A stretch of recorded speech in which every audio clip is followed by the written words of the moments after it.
Peringatan Hari Buruh Nasional. Polisi jaga ketat pelaksanaan ujian nasional. Supir angkot menggelapkan onderdil dan uang setoran. Selamat siang pemirsa, informasi tadi mengawali perjumpaan Potret Berita edisi siang hari 15 Juni 2014. Bersama saya Galuh Dewi, selama 30 menit ke depan akan memberikan informasi teraktual yang langsung disiarkan dari Studio 1 BSI TV. Inilah Potret Berita.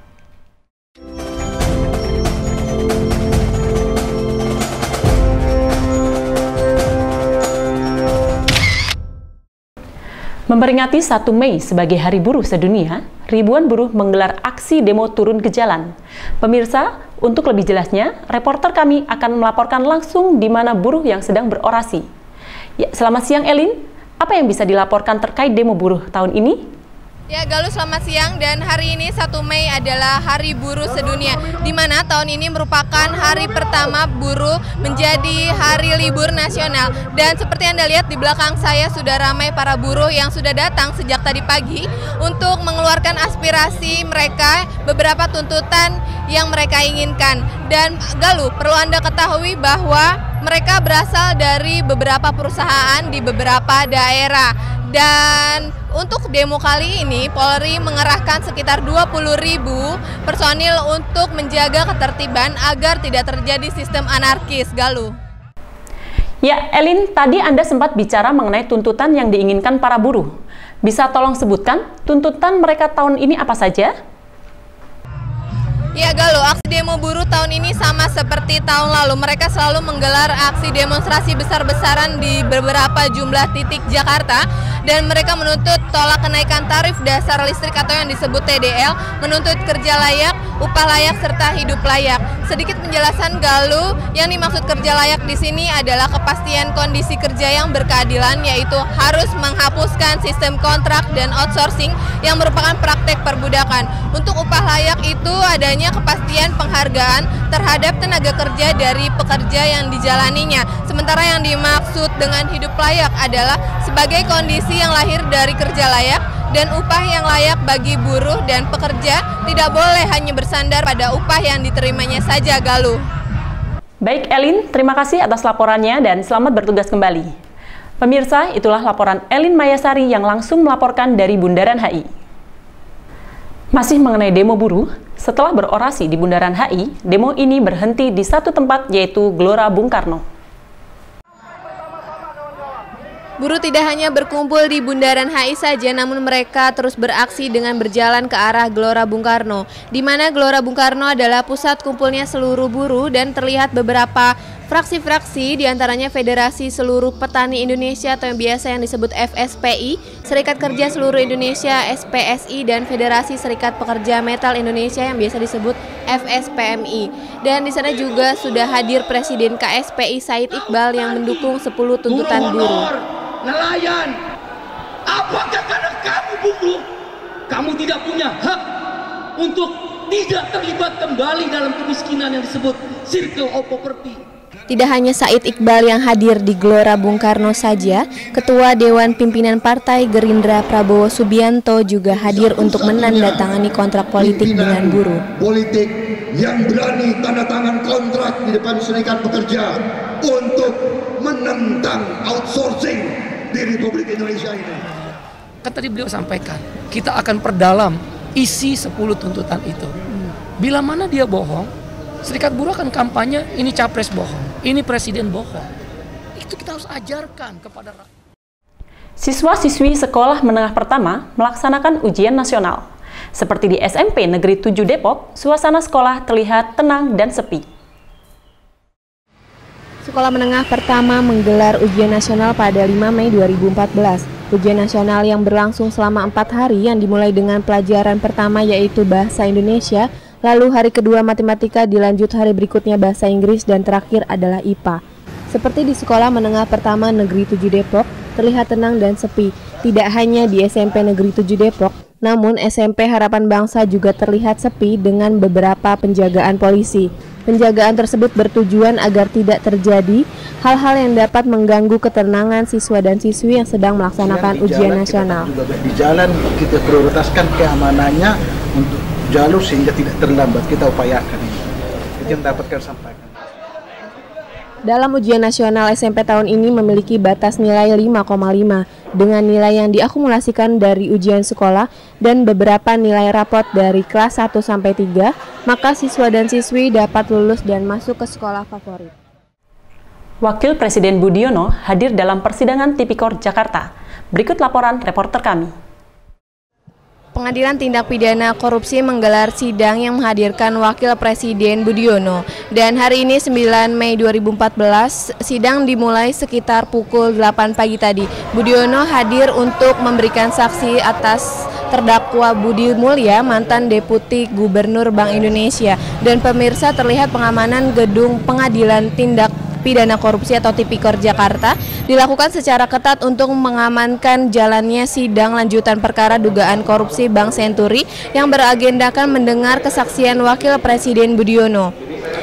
Pengamanan tersebut seperti terlihat 2 buah mobil water cannon dan ratusan polisi sudah berjaga-jaga. Dan pemirsa, pada saat sidang berlangsung, di luar terdapat demo yang bernama Gerakan Kami Percaya Budiono. Mereka adalah komunitas untuk mendukung Wakil Presiden Indonesia dan mereka juga berpesan janganlah kriminalisasi kebijakan karena tidak akan ada pejabat yang berani mengambil keputusan sehingga akan membuat bangsa ini mundur. Dan kami percaya Pak Budiono dalam keputusan itu betul-betul untuk bangsa, untuk rakyat Indonesia.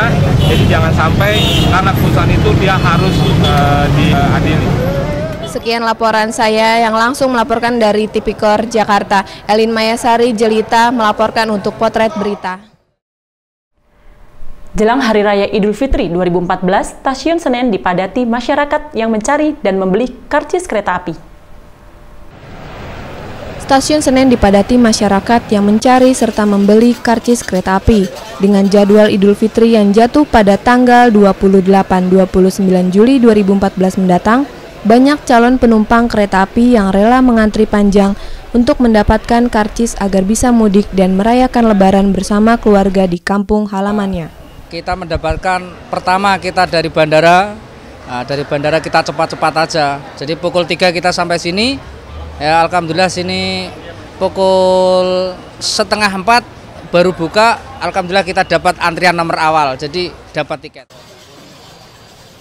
Sampai akhir bulan Juli, karcis kereta api tujuan Jawa Tengah, Jawa Timur, dan Yogyakarta telah habis. Untuk mempermudah calon penumpang PT Kereta Api sudah menambahkan kereta, tetapi masih banyak yang belum mendapatkan karcis kereta api. Pihak kereta api juga bekerja sama dengan beberapa minimarket dan agen-agen dalam penjualan karcis kereta api. Tidak hanya itu, pihak kereta api juga menjual karcis melalui online yang pemesanannya 90 hari sebelum keberangkatan. Elin Mayasari Jelita melaporkan dari Jakarta. Pemirsa, Monumen Nasional dibersihkan kembali. Saksikan liputannya setelah komersial break berikut ini. Monumen Nasional adalah monumen peringatan setinggi 132 meter. Wow, sangat besar.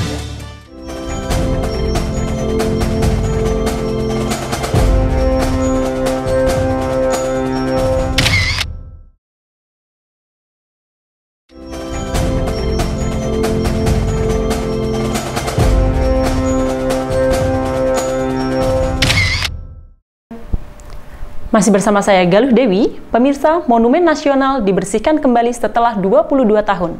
Pembersihan Monas itu bekerja sama dengan teknisi Karcher Indonesia. Setelah 22 tahun lamanya, Monas kembali dibersihkan pada tanggal 5 Mei 2014. Tahap pertama pembersihan dimulai dari bagian bawah dan lingkungan sekelilingnya. Kemudian dilanjutkan membersihkan puncak Monas hingga bagian tubuh Monas. Pembersihan Monas ini bekerja sama dengan Karcher Indonesia.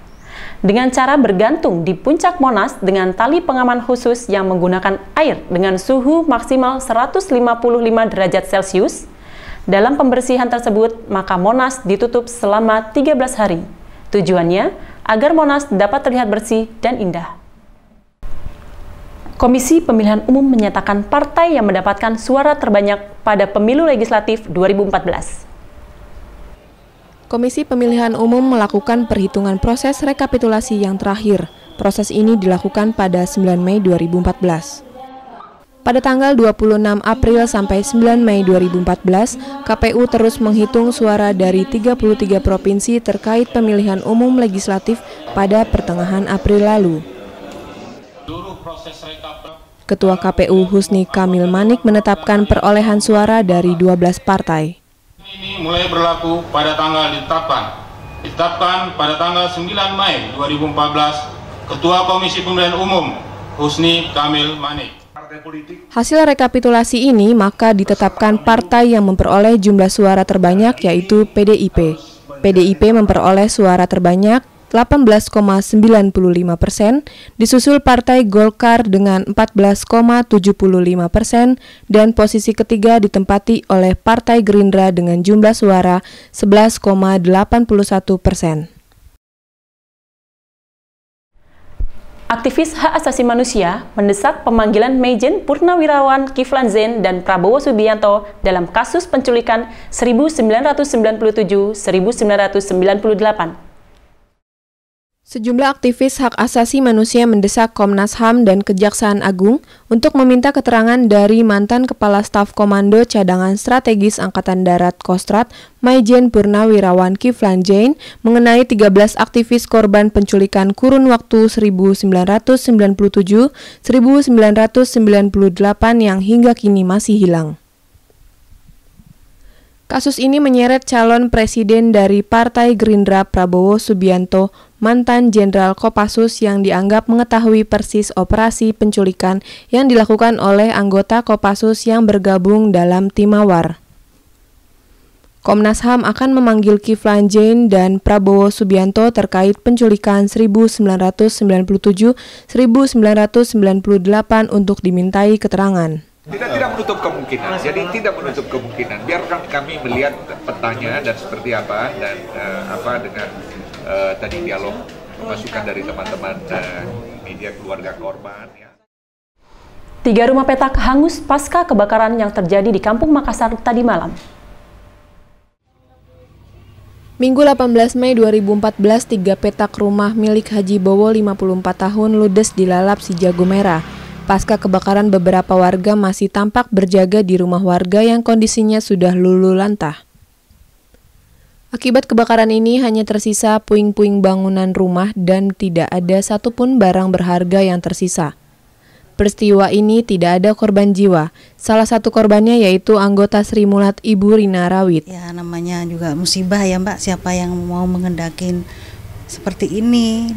Nyesek, bukan saya sesalin sih enggak Mbak, istilahnya tuh harta bisa dicari Mbak, tapi nyawa itu kan harus faktor utama yang kita pikirkan gitu ya. Reporter Elin, juru kamera Jelita, melaporkan untuk Potret Berita. Pemirsa, jalan rusak parah di daerah Cibinong. Liputan selengkapnya setelah pariwara berikut ini.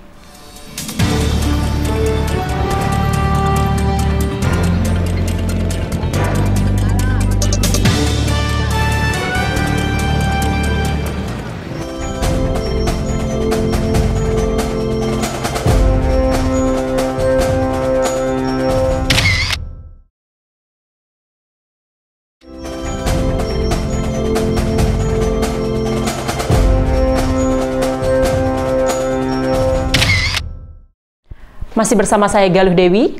Jalan rusak di Jalan Mayor Oking Cibinong membuat pengendara yang melewati jalan tersebut harus ekstra hati-hati.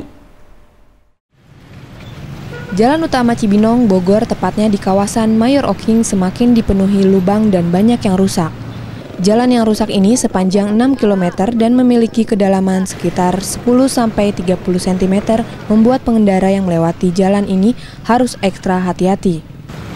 Tidak sedikit kendaraan yang harus terperosok ke dalam jalanan yang berlubang itu. Imbas kerusakan ini menimbulkan kemacetan dan kecelakaan motor. Sebenarnya saya berharap seperti kayak gini kan diperhatikan gitu loh ya. Ya, artinya pengalokasian untuk APBD daerah itu terrealisasi untuk umum ini kan untuk masyarakat. Sari Jelita melaporkan untuk Potret Berita. Donor darah targetkan 500 kantong darah untuk dikirim ke Palang Merah Indonesia Depok dan Rangkas Bitung. Banyak cara mulia untuk menolong sesama, salah satunya menjadi pendonor darah. Dalam kegiatan ini tidak hanya mendonorkan darah, masyarakat juga bisa memeriksakan kesehatan seperti tes tekanan darah, cek gula darah, dan konsultasi kesehatan jantung. Syarat untuk mendonorkan darah, maka pendonor harus dites dan dinyatakan sehat, maka pendonor dapat mendonorkan darahnya. Selain itu, manfaat dari donor darah yaitu menjaga kesehatan jantung dari terjadinya penyumbatan pembuluh darah. Ya, saya udah 27 tahun, ya rasanya udah enak aja sih. Badan paling enak, karena kan darah tiap 3 bulan kan ditukar istilahnya. Dalam kegiatan donor darah ini, pihak penyelenggara menargetkan 500 kantong darah untuk disalurkan ke beberapa wilayah melalui Palang Merah Indonesia Depok dan Rangkas Bitung. Elin Mayasari Jelita melaporkan dari Depok untuk Potret Berita.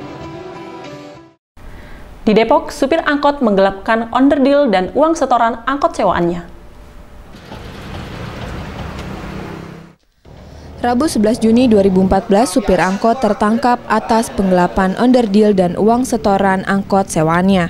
Pelaku yang berinisial AK sebagai pelaku mengakui tindakannya itu salah. Karena alasan memerlukan uang, AK kepepet melakukan tindakan tersebut. AK tidak melakukan sendiri, ia bersama temannya yang berinisial SB sebagai penadah. Atas kelakuannya itu, AK dijatuhi hukuman maksimal 5 tahun penjara.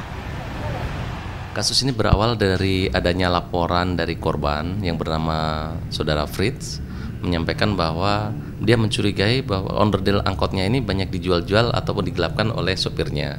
Perbuatan ini kita ancamkan ada beberapa pasal, yakni 372 dan juga 374, yakni penggelapan dalam jabatannya, yang mana maksimal ancamannya 5 tahun penjara.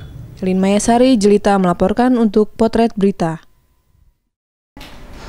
Atas kekalahan Piala Uber 2014 di India, PBSI memberikan pembinaan khusus terhadap pemain bulu tangkis. Indonesia gagal melangkah jauh di gelaran Piala Uber 2014 di India. Tunggal putri menjadi sektor yang paling mendapatkan sorotan dari PBSI. Dalam pertandingan melawan India, dua tunggal putri yang turun dari dua partai awal sama-sama menelan kekalahan. Ya, kita menyadari bahwa memang kita lawan lebih siap dan juga kita juga masih banyak yang kurang ya ternyata ya. Jadi secara ini kita di olahraga kita harus sportif mengakui di situ, tapi kita harus ada keinginan untuk perubahan dan juga sekarang ini sementara ini kita melakukannya. PBSI akan terus berusaha memberikan pembinaan khusus agar pemain Indonesia dapat siap dalam pertandingan berikutnya. Ya kebetulan kan pertandingan selanjutnya kan kita ada Indonesia Open ya. Ya persiapannya sih ya tetap latihan seperti biasa. Cuma kan ada nanti kita lawan siapa itu nanti kan sharing sama pelatih, itu sih yang lebih difokusin nanti tuh kelebihan kekurangannya lawannya. Indonesia terus akan berjuang dengan berlatih sungguh-sungguh agar dapat membawa kemenangan seperti tahun 1996. Elin Mayasari Jelita melaporkan untuk Potret Berita.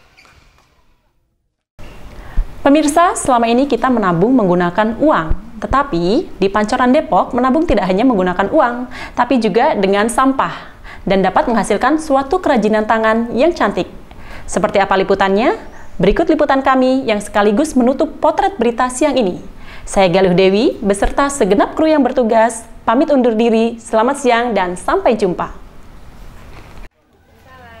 Warga Pancoran Depok Mas memanfaatkan sampah-sampah untuk pembuatan kerajinan tangan. Kegiatan tersebut dinamakan Bank Sampah. Bank Sampah merupakan kegiatan pengumpulan sampah yang disetorkan ke bank sampah dengan ditukar menggunakan uang sesuai nilai harga sampah. Bank Sampah menghasilkan sebuah kerajinan tangan seperti tas, sajadah, taplak meja, jepitan, dan bando. Ya pemirsa, untuk membuat kerajinan dari sampah ini memerlukan beberapa teknik-teknik khusus yang sudah dimiliki oleh beberapa ibu yang ada di sini. Dan saya mencoba untuk membuat salah satu kerajinan, tapi sepertinya sulit ya, karena saya belum terbiasa untuk membuat salah satu kerajinan untuk jepitan. Dan ini udah jadi, dan ini hasil saya gagal. Ini yang ibu sudah bikin. Di sini mau bikin jepitan ya Bu ya. Nah ini kalau udah jepitannya dimasuk, tinggal dipakai di sini atau mungkin buat di baju buat. Memang tidak mudah untuk membuat keterampilan itu, perlu waktu yang lama untuk menghasilkan barang unik tersebut. Ya pemirsa, ini adalah sebuah hasil karya bank sampah tadi. Dan ini adalah tas yang dapat Anda gunakan untuk ke acara resmi. Tidak hanya tas, di sini juga ada taplak meja. Dan ternyata sampah yang Anda buang memiliki banyak manfaat. Elin Mayasari Jelita melaporkan untuk Potret Berita.